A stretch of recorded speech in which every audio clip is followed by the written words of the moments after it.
আসসালামু আলাইকুম ওয়া রাহমাতুল্লাহি ওয়া বারাকাতুহু। ওয়া আলাইকুম আসসালাম ওয়া রাহমাতুল্লাহি ওয়া বারাকাতুহু।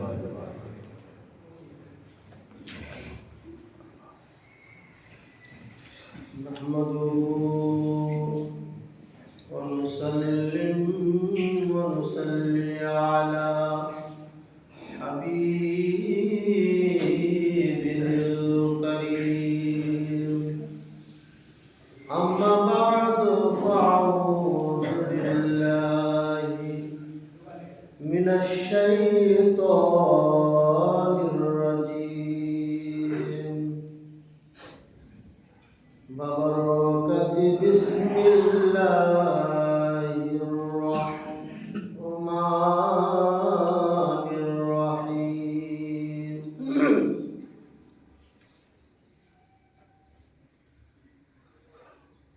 يا أيها الذين آمنوا اتقوا الله صدق الله المولانا العظيم وبلغنا رسوله النبي الأمين المتين الكريم ونحن على ذلك لمن الشاهدين والشاكرين الحمد لله رب العالمين। উপস্থিতি সমস্ত আগত দিনদার ইমানদার মুসলিয়ান হযরত, সমস্ত হামদ ও প্রশংসা সেই আল্লাহ সুবহানাহু ওয়া তাআলার জন্য, যে আল্লাহ সাতবক জমিন ও আসমানকে সৃষ্টি করলেন, জমিনকে পানির উপরে বিছিয়ে দিলেন, আকাশকে বিনা খুঁটি বিনা খাম্বা দ্বারা ঝুলিয়ে দিলেন। সে আল্লাহ তাবারক ওয়া তাআলা এমন একটা আকাশের মধ্যে একটা বল ফিট করলেন। আমরা তো বল জানি, আমাদের বলের পরিধি আছে আর একটা সীমানা আছে। সেই সীমানার মধ্যে, সেই পরিধির মধ্যে আলোকিত হয়, সেই জায়গাতেই দেখা যায়। কিন্তু আল্লাহ এমন একটা বল ফিট করলেন, একটা বল ফিট করলেন আকাশে, আর কত বড় দুনিয়া দেখেন, প্রত্যেকটা জায়গাতে প্রত্যেকটা স্থানে সেই বলের আলো পৌঁছে যায়। শুধু আলোই নয়, এত প্রচন্ড তাপ আসে যে সেই তাপে পুরো পৃথিবীকে গরম করে দেয়। তাহলে আল্লাহ গুণগান প্রশংসা গবেষণা যদি করি আমরা, তো আমরা পারব। বহু চেষ্টা করেও আল্লাহ দেওয়া ওই সূর্য একটাকে বানাতে পারবে? একটা সূর্য ও নিজের দেশটা কি করবে? গোটা দুনিয়া করতে হবে, পারবে না। সমস্ত সায়েন্স ফেল। দিনের বেলায় আল্লাহ সূর্য দিলেন, রাত লাগবে, আল্লাহ বললেন ওয়াজআলনাল লাইলা লিবাসা, আমি রাতটাকে তোমাদের জন্য আরামের জন্য বানালাম। তো আরামের জন্য তো আর ওই বল দিলে হবে না, আরাম হবে না। আরামের জন্য একটা মিষ্টি বল দিলেন আল্লাহ। এমন বল দিলেন যে ওই একটা বলে আবার সারা পৃথিবীকে রাত্রে অন্ধকার রাত্রে আলোকিত করে দেয় জান্নাতের চাঁদ। আপনি বেশি কিছু ভাবেন না আল্লাহর ব্যাপারে, আল্লাহর সৃষ্টি শুধু চাঁদ আর সূর্যটাকে ভাবেন, এই সমস্ত বৈজ্ঞানিকের মাথা ঘুরে যাবে, কেউ কোনো পাত্তাও করতে পারবে। তো সংক্ষেপে আমরা সকলেই বলি আলহামদুলিল্লাহ। হামদ ও সানার পরে পরে দরুদ ও সালাম বর্ষিত হোক আকা মাওলা সৈয়দুল আম্বিয়া তাজদারে মদিনা রাহতে কলব সিনা পাপীদের উদ্ধারকারী বেসাহারা সাহারা আমিনার দুলার আহমদ মুস্তাফা সৈয়দনা মুহাম্মদুর রাসূলুল্লাহ সাল্লাল্লাহু আলাইহি ওয়াসাল্লামের প্রতি শত আল্লাহ। কোরআনুল মাজিদের মধ্যে যে কথাগুলো বলা আছে 100% সত্য, সন্দেহের অবকাশ নেই। আল্লাহ লালে নবী সন্দেহ করা যাবে না। আর সন্দেহ করতে গেলে ঈমান খালি হয়ে যাবে। তো আল্লাহ এক জায়গায় বললেন যে আমি মুত্তাকিনদের জন্য ওয়াইদাতিল মুত্তাকিন, মুত্তাকিনের জন্য আমি জান্নাত বানিয়েছি। তো আমরা যে জান্নাতের আশা করছি, শর্ত সাপেক্ষে আল্লাহ বলেছেন যে আমি জান্নাতটা মুত্তাকিনের জন্য বানিয়েছি। যারা মুত্তাকিন হবে তাদেরকে আমি দিব, মানে পরহেজগার। পরহেজ জানেন তো, অনুষ্ঠানে খেতে যান, বলেন আমি পরহেজি, মানে মাংস খাবো না, হয়তো আপনি মাছ খাবেন না, পোলট্রি খাবেন, মানে পরহেজ, মানে আপনি পরহেজ করলেন। তো মুত্তাকিনের মান হলো পরহেজগার। পরহেজগার কি? ওর জন্য সবকিছু করা যাবে না, ওর জন্য মিথ্যা কথা বলা যাবে না, ওর জন্য আপনার চুগলামি করা যাবে না, পরনিন্দা ওর জন্য পরহেজ। মুত্তাকিনের জন্য আপনার মিথ্যা কথা বলা পরহেজ, চুগলামি করা পরহেজ, কাউকে ঠকানো বাটপারি করা পরহেজ, হারাম খাওয়া পরহেজ। এইরকম আপনি লিস্ট একটা তৈরি করেন যে কোরআন মাজিদের মধ্যে কতগুলো আল্লাহ হারাম করেছে। সমস্ত হারামকে যারা মেনে চললো তাদেরকে বলে মুত্তাকিন, পরহেজগার। পরহেজ করলেন আপনি, পরহেজ যখন করবেন তখন মুত্তাকিন হবে। আমরা কতটা পরহেজগার হতে পেরেছি আর কতটা মুত্তাকিন হতে পেরেছি একটা ছোট্ট মতো উপমা দেখে আমরা বুঝতে পারব। আমার পীরানি পীর রোশন জামির বড় পীর আব্দুল কাদের জিলানীর আব্বা জান সৈয়দ মুসা সালেহ জঙ্গি দোস্ত গৌসে আজম জন্ম কোন সে আমার গৌসে আজমের জন্ম হলো, যাকে বড় পীর সবাই দুনিয়ার পৃথিবীর মানুষেরা বলে। কার উৎপাতে কার বংশে কার সেখানে ওই সন্তানের জন্ম হলো যে সারা পৃথিবীর মধ্যে সবচাইতে বড় পীরের খেতাব ওই আব্দুল কাদের জিলানী পেয়ে গেলে। দেখতে হবে বাপ কেমন, মা কেমন, বৃক্ষ যেমন হবে ফল তেমনি হবে। হযরতে আবু সালেহ মুসা জঙ্গি দোস্ত অভাবের কারণ নাই, খাওয়া দাওয়া নাই, খেতে পাননি 2 দিন 3 দিন ধরে অনাহার, দিনের পর দিন রোজা রেখে যাচ্ছেন, পানির দ্বারা ইফতারি করেন। এমন সময় সন্ধ্যাবেলায় দেখলেন দরিয়ার ধারে উনি দাঁড়িয়ে আছেন। 3 দিন থেকে অনাহার আছেন, বাবা খাওয়া দাওয়া হয়নি। ওই দরিয়া নদীর ধারে একটা আপেল ভাসতে ভাসতে চলে যাচ্ছে। উনি ক্ষুধার তাড়নায় চিন্তা ভাবনা আর করলেন না। মানুষকে যখন বেশি খিদা লাগে, ক্ষুধার্ত যখন হয় মানুষ, তখন ভাবনা চিন্তা তার স্টপ হয়ে যায়, তার ব্রেন কাজ করা বন্ধ করে দেয়। উনি করলেন কি, ওই আপেলটাকে খেয়ে নিলেন, খাওয়া দাওয়া হয়েছে।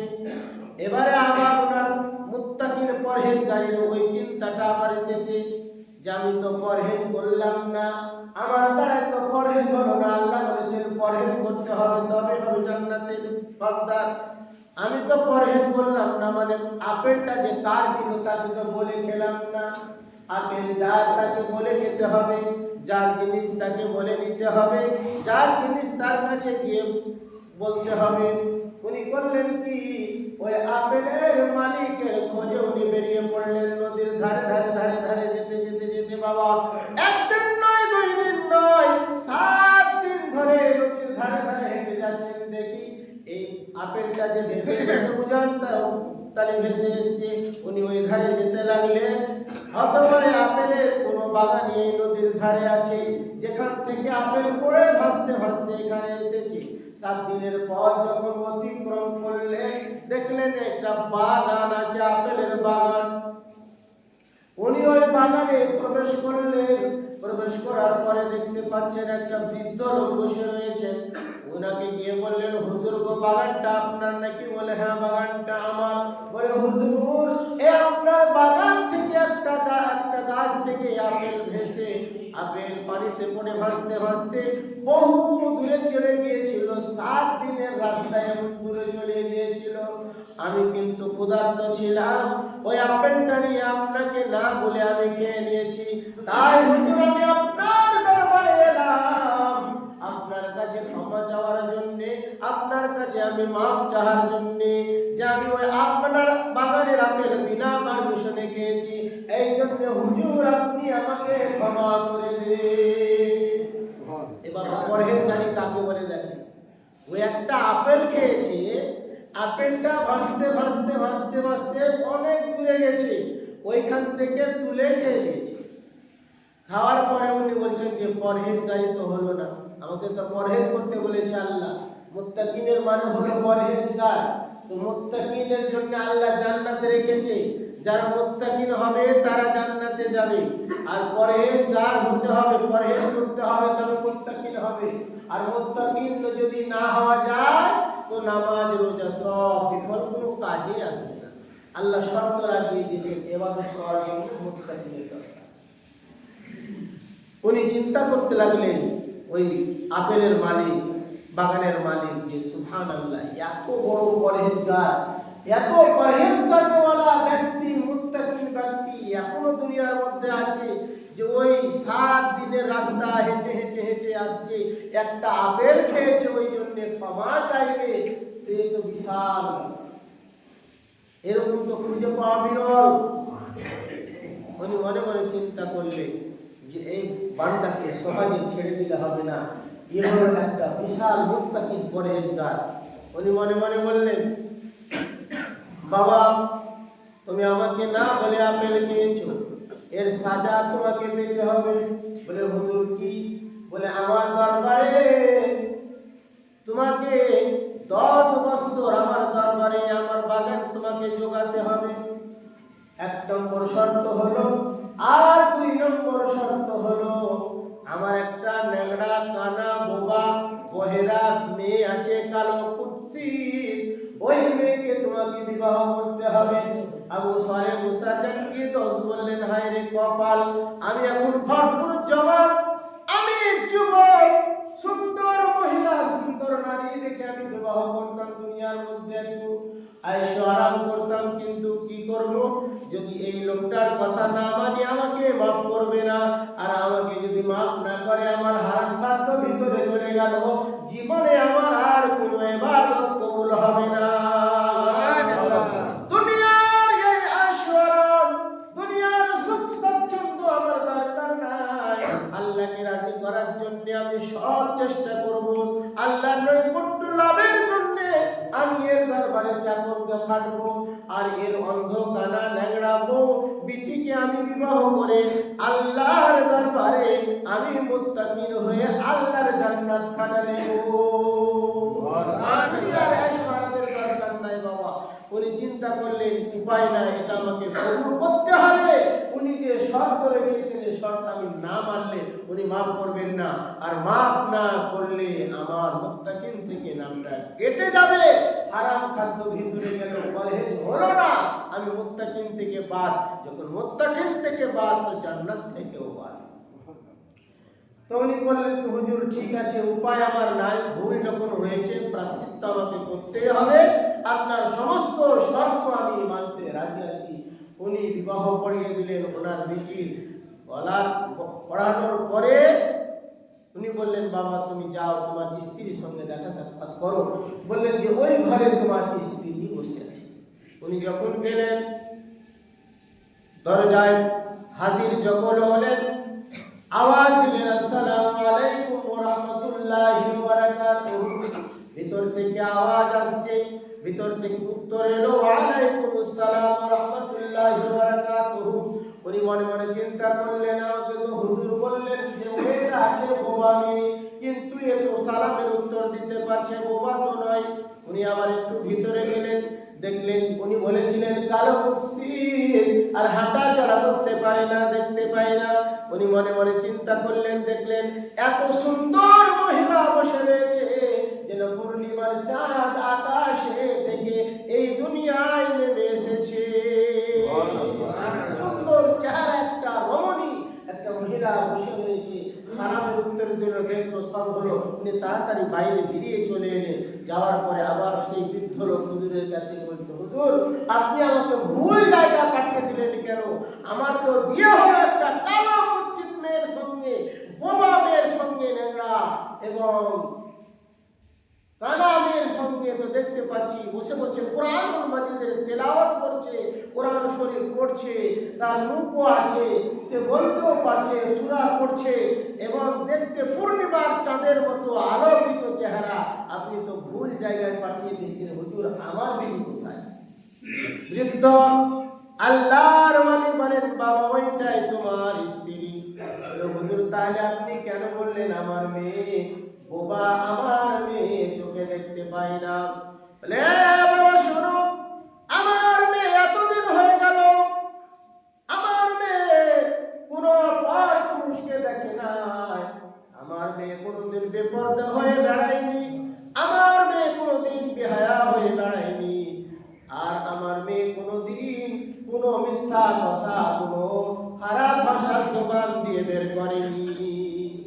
যখনই জবানটা খুলেছে, আল্লাহ আল্লাহ রাসূলের নাম বলেছে, কোরআনের তেলাওয়াত করেছে, এই জন্য আমি বলেছিলাম বোবা, এই জন্য আমি বলেছিলাম অন্ধ, এই জন্য বলেছিলাম আমি কালো কুৎসিত, কারণ আমার মেয়ের মুখ কোনো পুরুষ দেখতে পাইনি, সবসময় কালো কাপড় দিয়ে ঢাকা থাকতো, এই জন্য আমি এটাই বলেছিলাম। আসলে ওই মেয়েটাই হলো আমার বেটি এবং তোমার বিবি। তাহলে বাপ কতটা পরহেজগার হলো, একটা আপেল খাওয়ার জন্য 7 দিনের রাস্তা হেঁটে এলো। আর মা কতটা পরহেজগার হলো, জবান করেছে তো আল্লাহ আল্লাহ রাসূলের নাম নিয়েছে, কোরআন শরীফের তেলাওয়াত করছে, আর পর্দার সহিত জীবন যাপন করেছে। আল্লাহ যখন এদের মিলন ঘটালেন, জন্ম নিল কে? গৌসে আযম বড় পীর আব্দুল কাদের জিলানী রাদিয়াল্লাহু তাআলা আনহু জন্ম দিলেন। তো বাবা, পরহেজ করতে গেলে লাভ আছে। আপনি সব জায়গায় মুখ মারবেন, ওই কালো কাশির মতো সব জায়গায় আপনি মুখকে ডুবিয়ে দেবেন, হালাল হারাম জায়েজ না জায়েজ দেখা দেখি নাই, আর মাথায় ঠুকে যাবেন, মাথায় ঘটটা ফেলে দিলেন। পরহেজ যখন করলেন না, তো আপনার ইবাদত কবুল হবে কি করে? পরহেজ যখন আপনি করতে পারলাম না, তো দোয়া কি করে কবুল হবে? পরহেজ যখন করতে পারলাম না, মুত্তাকি হতে পারলাম না, তো জান্নাতের আশাও করা যায় না। কারণ শর্ত রেখেছে আল্লাহ, ইবাদত কবুল হওয়ার জন্য পরহেজ করতে হবে, পরহেজগার হতে হবে, আর মুত্তাকি হতে হবে। মুত্তাকিনের মানে হলো পরহেজগার, মানে মেনে বিচে চলবে, সবটাতে মুখ মারবে না। মুসলমান যে হবে, যে নবীর গোলাম হবে, সে পরহেজ করে চলবে। এটা আমার জন্য হারাম, এটা আমার জন্য জায়েজ নয়, আমার জন্য না জায়েজ। আমি মুসলমান, আমার এই কাজটা করা যাবে না, সুদ খাওয়া যাবে না, ঠকানো যাবে না, মিথ্যা কথা বলা যাবে না, আমার দ্বারাই কোনো অন্যায় করা যাবে না, কোনো মানুষকে কষ্ট দেওয়া যাবে না, মাতা পিতাকে কষ্ট দেওয়া যাবে না, ভাই বোনেদেরকে কষ্ট দেওয়া যাবে না। এগুলো পরহেজ যদি করতে পারেন বাবা, তবে জান্নাতের আশা করা যাবে। আর যদি পরহেজ না করতে পারেন, পরহেজগারি হলো না, মুত্তাকিও হতে পারলো না, জান্নাতের আশাও করা যাবে না। আল্লাহ পবিত্র কোরআনে এই জন্য বলেছেন, ওয়াইদাত লিল মুত্তাকিন, আমি জান্নাতটা তৈরি করেছি মুত্তাকিনের জন্য। তুমি মুত্তাকিন হয়ে যাও, জান্নাত পেয়ে যাও। আল্লাহ সুবহানাহু ওয়া তাআলা আমাদেরকে যেন মেনে চলার তৌফিক দান করেন। আল্লাহুম্মা আমিন। ওয়া মা আলাইনা ইল্লাল বালাগুল মুবিন। আসসালামু আলাইকুম ওয়া রাহমাতুল্লাহি ওয়া বারাকাতুহু। ইনাদের সুন্নাত বাকিয়া।